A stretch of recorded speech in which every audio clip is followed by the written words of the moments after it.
All right, get ready because today we're diving deep into the world of sports. Oh, sounds exciting. It is. It is. We're going to figure out why sports are so deeply ingrained in us as humans. I'm ready to get sporty. I like it. We're going way beyond the surface level, past the obvious health benefits, and really exploring the social, mental, even cultural reasons why sports are practically woven into our very existence. It's fascinating stuff. It is. And to guide us on this journey, we've got some really insightful source material that digs into all these different aspects of sports. Looking forward to it. So one of the core ideas that our source material dives into is this concept that humans, we're not really meant to be these sedentary creatures. Makes sense, right? We're not designed to just sit around all day. Exactly. And the source actually uses this phrase. It says, humans aren't meant to be sedentary. It's like our bodies are practically programmed for movement. Yeah, it's like we're hardwired for action. Totally. So I'm curious, from your perspective, do you think our modern lifestyles are actually kind of working against our very nature? With all the sitting, the screen time, the lack of physical activity. Absolutely. I think there's a real disconnect between our evolutionary heritage and our modern lives. Interesting. Think about our ancestors. They were constantly on the move, hunting, gathering, building. They're very survival depended on it. Right. And all of those activities, those movements, they actually sculpted our physiology. That's so interesting. Even something as basic as our long stride gait, Right. Perfect for efficient running, that's a direct result of those ancestral demands. It's like our bodies are still carrying that legacy, We are. but our lifestyles have shifted so dramatically. Exactly. And that creates a gap, a mismatch between what our bodies crave and what our modern world often provides. So it's almost like we've traded sprinting from predators for like sprinting to catch the bus. Huh. I love that analogy. It's so true, though. So how do we bridge this gap? How do we reconcile our innate need for movement with our increasingly sedentary lives? Well, this is where sports come into play. They offer that structured outlet for our deeply rooted need to move. I like that. It's not just about, burning calories or getting in shape. It's deeper than that. It's about fulfilling a primal urge, something that's still encoded in our DNA. It's like we're satisfying an ancient instinct. Exactly. Okay, so that right there is a pretty compelling reason why sports are so important. But our source material actually goes even deeper, and it outlines 5 key reasons, 5 sort of core reasons why sports are so crucial to human well-being. Okay, I'm all ears. Let's hear them. Let's dive in. So first up, we've got the physical benefits, kind of the most obvious one, right? It's the one we often think of first. But it's important to really understand the extent of those benefits. Absolutely. So let's break it down. What are we talking about when we say physical benefits of sports? Well, this is where we see the most immediate impact. Regular physical activity through sports strengthens our cardiovascular system. Right. It builds bone density and improves flexibility. It's essentially preventative healthcare. I like that. It's like investing in your future health. It is. It is. And it's reducing the risk of chronic diseases like heart disease, diabetes, obesity. Yeah. It's like giving your body the tools it needs to thrive. And it's not just about preventing illness, it's about enhancing your overall vitality. Yeah. I think about those moments when I'm feeling sluggish and I get out and move, whether it's a run, a bike ride, even just a brisk walk. Yeah. And I instantly feel that energy shift, that boost in mood. It's like a reset button for your body and mind. And speaking of mental well-being, our source highlights some pretty impressive benefits in that realm as well. Mental benefits, for sure. Huge. It's not just about blowing off steam, right? It's more profound than that. Oh, absolutely. When you engage in sports, it triggers this amazing cascade of neurochemical reactions. Releasing endorphins, which have mood-boosting and pain-relieving effects. So it's like a natural high. It is. Without the negative consequences. And this plays a huge role in managing stress and anxiety, even combating conditions like depression. So it's like a natural antidepressant. It can be. Yeah. That's incredible. But it goes beyond just mood.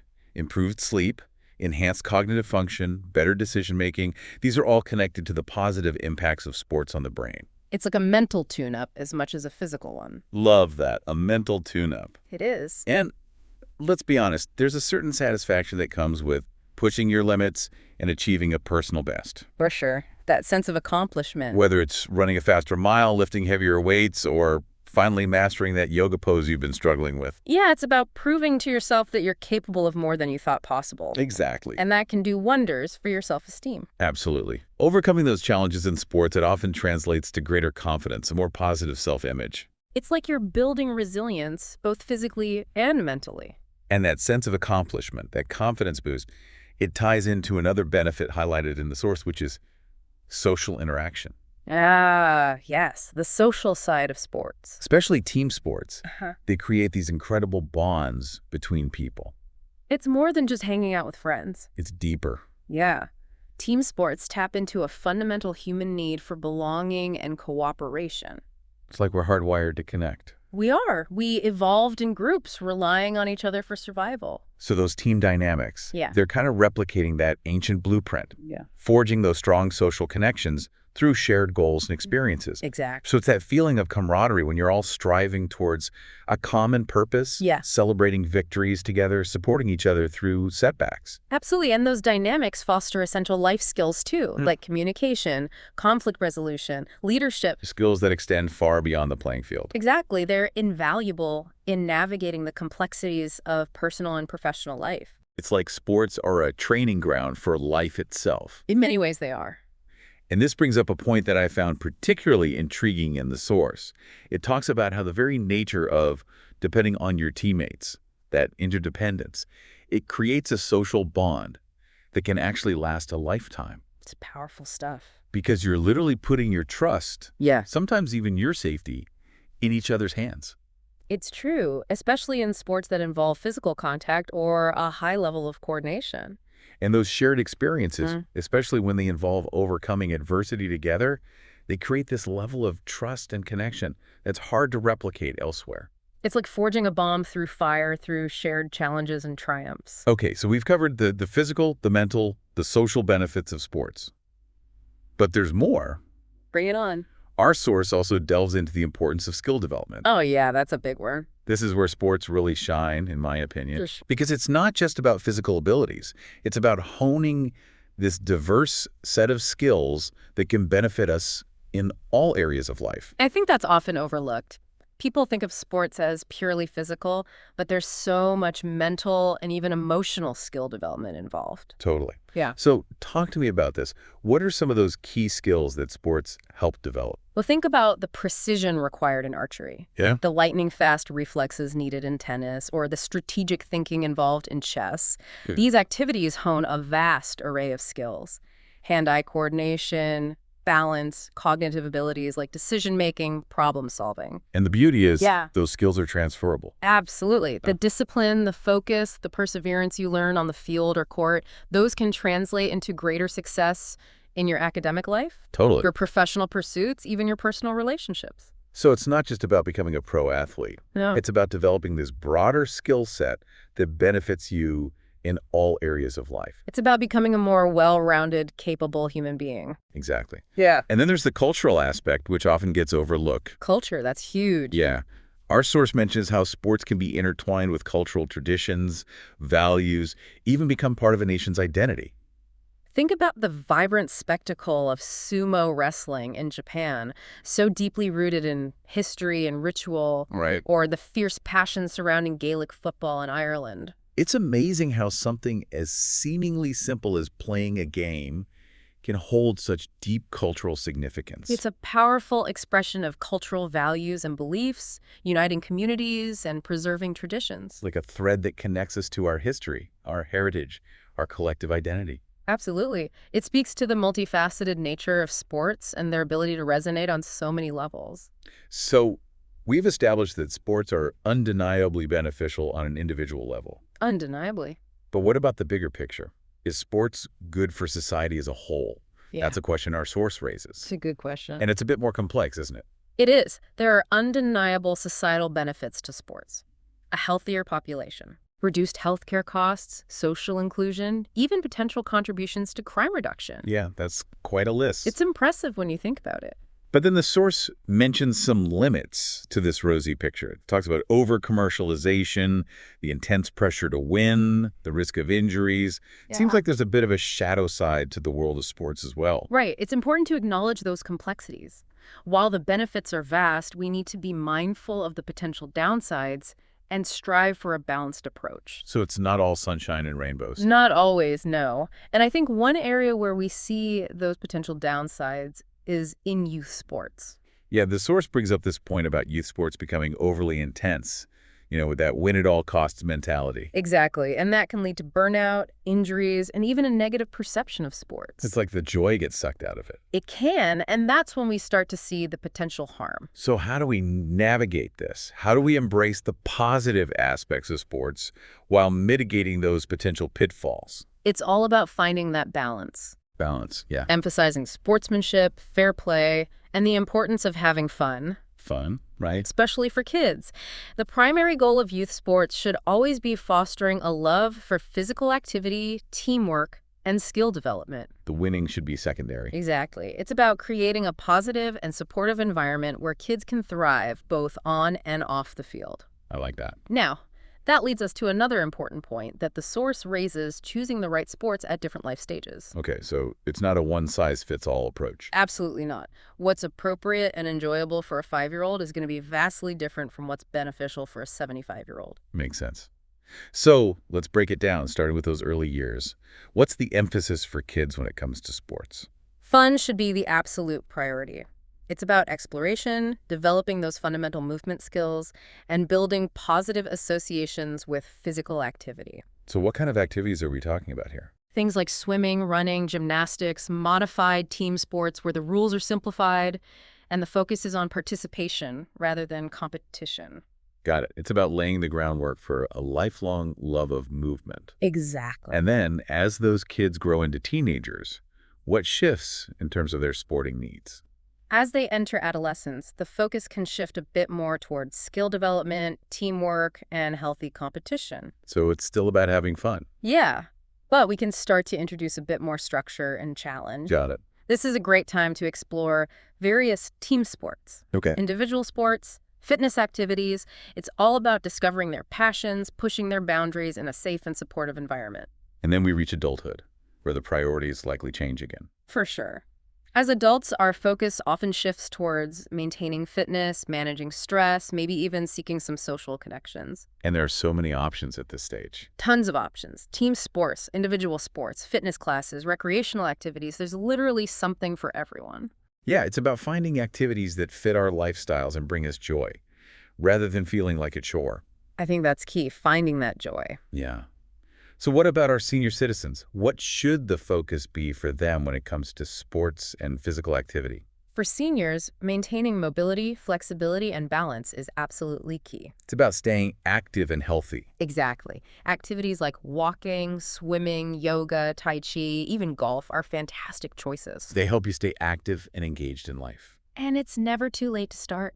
Even if you haven't been physically active for years, there are ways to incorporate movement into your daily routine. It's about adapting to the changing needs of the body while still reaping the countless benefits of physical activity. For sure. And I think our source really emphasizes this idea that there's a place for sports at every stage of life. Well, I like that. It's about finding the right fit for your individual needs and goals. Now, our source brings up a sensitive but important topic that I think we need to address directly. It's about individuals with larger physiques and the potential for bullying in sports. This is something that unfortunately does happen. Yeah, it's a tough topic, but an important one to address. And it can have a lasting impact on those who experience it. Absolutely. So how do we approach this issue in a sensitive and constructive way? I think it's crucial to start by recognizing that physical size doesn't automatically equate to bullying behavior. Okay. Bullying stems from a desire for power and control. Right. And it can manifest in countless ways regardless of physical attributes. So it's about behavior, not body type. Exactly. And while it's true that individuals with larger physiques might naturally excel in certain sports, Sure. it's essential to separate physical attributes from character. I like that. Bullying is a learned behavior, Okay. and it needs to be addressed through education, Right. empathy, Huh. fostering a culture of respect and inclusivity. So how can sports be part of the solution rather than the problem? That's a great question. Sports, especially team sports, can actually be a powerful tool for promoting positive social interaction Okay. and teaching valuable life lessons. So it's about emphasizing things like sportsmanship, Yes, respect for opponents, absolutely. the importance of teamwork. Exactly. By fostering an environment where everyone feels valued and respected, regardless of their size, shape, or abilities, we can create a more inclusive and supportive sporting culture. That's the ideal. And it's something we should all strive for. I agree. It's about using sports as a vehicle for positive social change. This has been an incredible deep dive so far. I'm enjoying it. We've covered so much ground already, We have. but we're not done yet.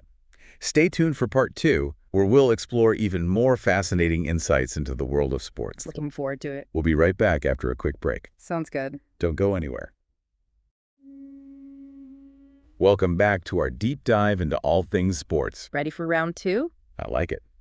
And this time, we're heading into the exciting realm of professional sports. Yes, where dreams are made and broken. It's true, it's true. Yeah. But beyond the drama, beyond the spectacle, our source material really digs into the deeper impact of professional sports. All right, let's hear it.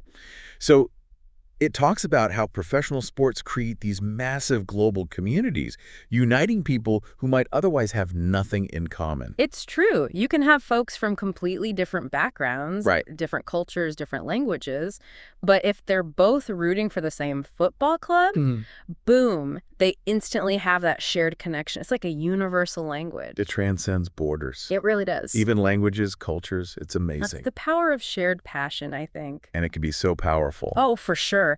Think about those massive sporting events, the Olympics, World Cups, Major League Championships. Yeah, the energy is palpable. They capture the collective attention. They foster a sense of national or regional pride. It's like everyone's on the same team, riding that roller coaster of victory and defeat together. And there's also the economic side of professional sports, which our source touches on as well. Oh, yeah, the business of sports is huge, It's a massive industry. generating billions of dollars worldwide. Boosting tourism, creating jobs, stimulating local economies. There's a whole ecosystem built around that passion and excitement. Definitely. And it's not just about the money either. It's about the opportunities that those economic benefits create for individuals, for communities, for entire nations. Now, our source does bring up an important point that we need to acknowledge, which is fan violence. Yeah, the dark side of sports fandom. It's a reminder that even something as positive as sports can have a darker side. It's true, and it's something we need to address. So, what are your thoughts on this? What can be done to mitigate fan violence and promote a more positive and respectful sporting culture? Well, I think it starts with understanding the root causes. Often it stems from a small minority of individuals who take their fandom to an extreme and destructive level. It's like that line between passion and aggression gets blurred. And alcohol is often involved. Often, yes. So there needs to be a multi-pronged approach. Right. Stricter security measures at events, educational campaigns promoting responsible behavior, and even addressing underlying social issues that contribute to aggression. It's about creating a culture of respect, Exactly, both on and off the field. where fans can express their passion without resorting to violence. Absolutely. Passion is great, It is. but it needs to be channeled in a healthy and constructive way. Speaking of finding that balance between passion and healthy competition, our source goes back to the individual level and dives into team dynamics, highlighting the unique power of collaboration in sports. Teamwork, the heart of sports. And it's where we see those essential life skills really come into play, right? Oh, absolutely. Team sports create this environment where individuals have to work together, relying on each other to achieve a common goal. It's like a microcosm of society where different roles and skill sets all contribute to the overall success. It's not just about individual talent. Nope. It's about understanding how to leverage those individual strengths within a team framework. And that's a valuable lesson that extends far beyond the playing field. Right. So, what are some of those key skills that team sports help develop? Well, communication is huge. Being able to clearly and effectively convey your ideas, your strategies, your feedback to your teammates, that's essential. Totally. And then there's conflict resolution. Inevitably, in any team, there are going to be disagreements, different opinions, but learning how to navigate those conflicts in a constructive way, that's a crucial life skill. And leadership, of course. Leadership, yes. Whether you're the designated captain or not, there are opportunities for leadership at every level of a team. It's about inspiring your teammates, motivating them, guiding them towards that shared goal. Exactly. And it's not just about barking orders. Oh, It's yeah. about leading by example, being a supportive and encouraging presence. And the source mentions something that I think a lot of people can relate to. What's that? He talks about how that dependence on your teammates, that shared struggle and triumph, Yeah, I love that. it can create a bond that lasts long after the game is over. It's like going through a battle together. Yeah. You forge these deep connections, these memories that stay with you for a lifetime. And now, zooming back out to the broader societal context, our source asks a really thought-provoking question. Oh, I love a good thought-provoking question. Is sports good for the system? That's a big one. It is, and it's one that doesn't have a simple answer. Right, it's nuanced. We've talked about all the positive contributions of sports. Yeah, a healthier population, reduced healthcare costs, that sense of community. The potential for crime reduction, even The long list. it is, but the source also cautions against viewing sports through rose-colored glasses. It's not all perfect, right? There are some potential downsides that we need to be aware of. So what are some of those potential drawbacks? Well, one issue is over-commercialization. The pursuit of profit can sometimes overshadow the core values of sportsmanship and fair play. It's like that balance between the love of the game and the business of the game gets tipped. And that can lead to all sorts of problems like corruption, doping scandals, a focus on entertainment value over athletic integrity. And then there's the danger of an overemphasis on winning.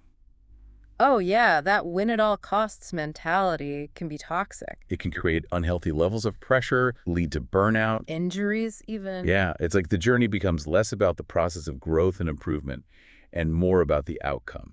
And that can be detrimental to both individual athletes and the overall spirit of sports. And of course, we can't ignore the risk of injuries, Right. That's an inherent part of many sports. which can range from, minor setbacks to career-ending traumas. It's a physical endeavor, so Well- there's always that risk. And it's something that needs to be managed responsibly with proper training, safety protocols, and a focus on long-term athlete well-being. Absolutely. So to answer that big question, Yeah. Is sports good for the system? it's both yes and no. It has immense potential for positive impact. But it's up to us as a society to ensure that it's utilized in a way that maximizes those benefits while minimizing the potential drawbacks. It's about finding that sweet spot Yeah, that balance. where passion and purpose align, creating a win-win for individuals and society as a whole. And that leads us back to the importance of choosing appropriate sports for different age groups, something our source emphasizes throughout. It's about understanding that our needs and abilities change as we move through life. For sure.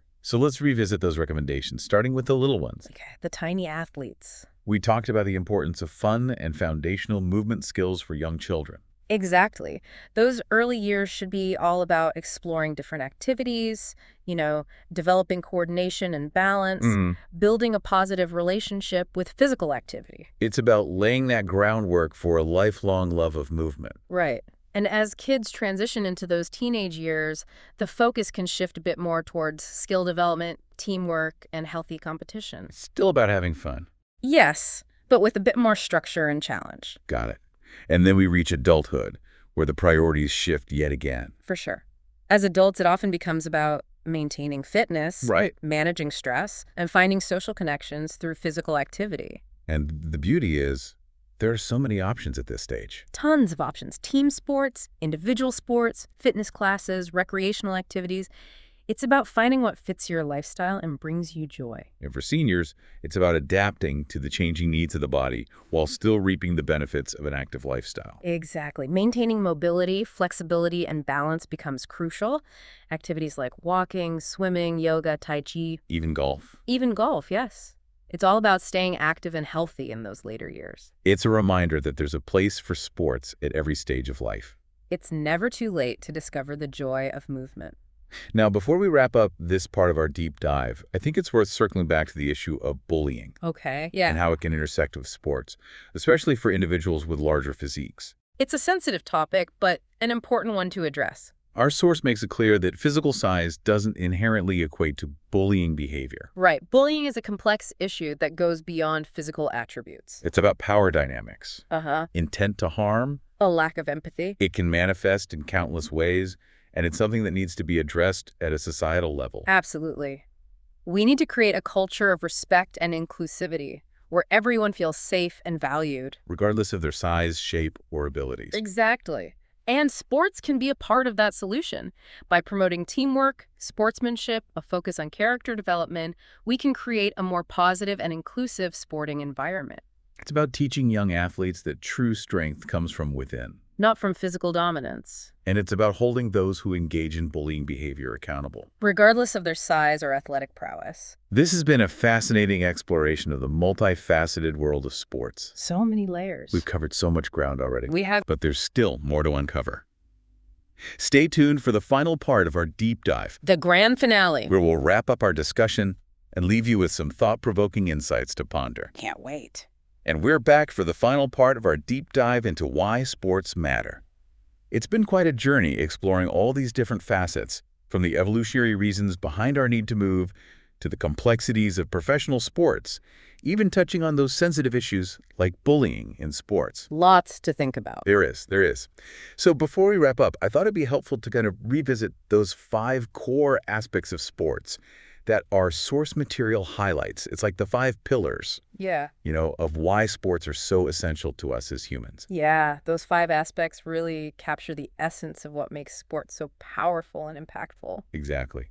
So ready for a quick recap? Hit me with it. All right, first up, we've got the physical aspect, which, is kind of the most obvious one.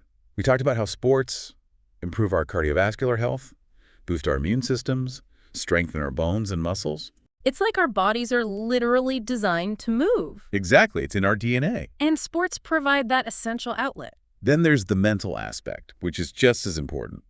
We explored how sports can be a powerful tool for managing stress, reducing anxiety, even combating depression. It's about pushing your limits, testing your resilience, proving to yourself that you're capable of more than you thought possible.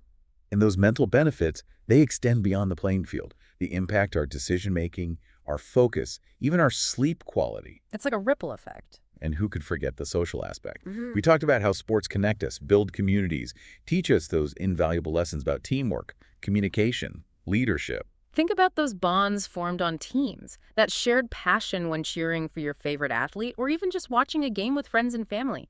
Sports bring people together in a way that few other things can. Totally. It's a shared experience. Exactly. Next up, skill development. It's not just about physical prowess, it's about honing a diverse set of skills that can benefit us in all areas of life. Right. We discussed how sports enhance our coordination, balance, motor skills, even cognitive abilities like strategic thinking and problem solving. And here's the thing, those skills are transferable. Absolutely. That discipline, the focus you learn on the field or the court, it can translate to success in school, work, relationships. So it's not just about athletic achievement. No, it's about becoming a more well-rounded individual. Exactly. And last, but certainly not least, the cultural aspect. Sports are often deeply intertwined with traditions, values, even identities. They can unite nations, celebrate diversity, foster that sense of shared heritage. Like the Olympics, bringing together athletes from all over the world. Or even just those fierce rivalries between local teams. Sports can evoke such deep emotions and connect us to something much bigger than ourselves. It's really amazing when you think about it. It is. So as we bring this deep dive to a close, what's the one key takeaway you hope our listeners will walk away with? For me, it's that sports are more than just games. They're a celebration of human potential, a source of connection, a pathway to personal growth. It's about finding activities that move you, both literally and figuratively. And embracing those countless benefits that come with an active and engaged lifestyle. Whether you're a seasoned athlete, a casual enthusiast, or just someone who appreciates the power of movement, there's a place for you in the world of sports. Absolutely. And it's not about achieving some elite level of skill or winning championships. It's about finding joy in movement and experiencing those benefits firsthand. I like that. So to our listeners out there, we encourage you to find what moves you and embrace it wholeheartedly. You might be surprised at the transformative power of sports. A huge thank you to everyone for joining us on this journey into the heart of why sports matter. We hope you found it insightful. It's been a pleasure. And remember, this isn't just about understanding the impact of sports. It's about encouraging all of you to get out there and experience those benefits for yourselves. Go find your game, discover what moves you, and embrace the incredible world of sports. Until next time, keep exploring and keep diving deep. This is DigitView.